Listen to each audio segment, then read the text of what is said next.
النائب مجدي ملك. شكرا سيادة الرئيس. شكرا للجنة الموقرة.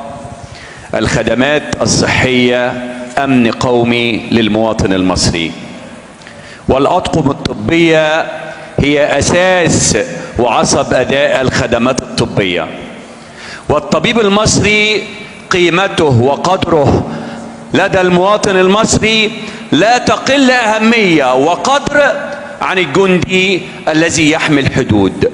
كل التحية لأطباء مصر على دورهم وأدائهم في ظل الظروف الاقتصادية والتحديات التي تواجهها الدولة المصرية، التي قدمت ما يزيد عن 1 تريليون جنيه خلال 10 سنوات لقطاع الصحة.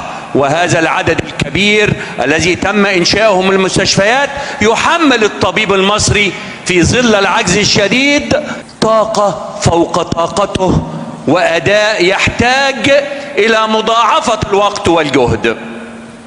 سيادة الرئيس، منذ 20 عاما والفقهاء والقضاة يطالبون بتشريع متخصص يحقق التوازن في العلاقة بين طرفي الخدمة.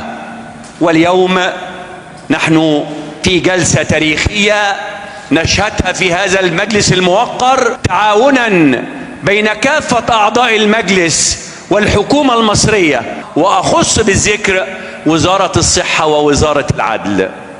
سيادة الرئيس، فلسفة مشروع القانون الذي وردت على لسان السيد المقرر والتي تم تلخيصها بناء عليه تؤكد حرص الجميع على مصلحة الدولة المصرية وطرفي أداء الخدمة الصحية. نأمل أن ينال هذا القانون حقه في المناقشة والدراسة، وأن يخرج هذا القانون رسالة إيجابية للمجتمع المصري بطرفيه أو بطرفه الواحد، وهو المواطن المصري الذي يستحق منا الكثير.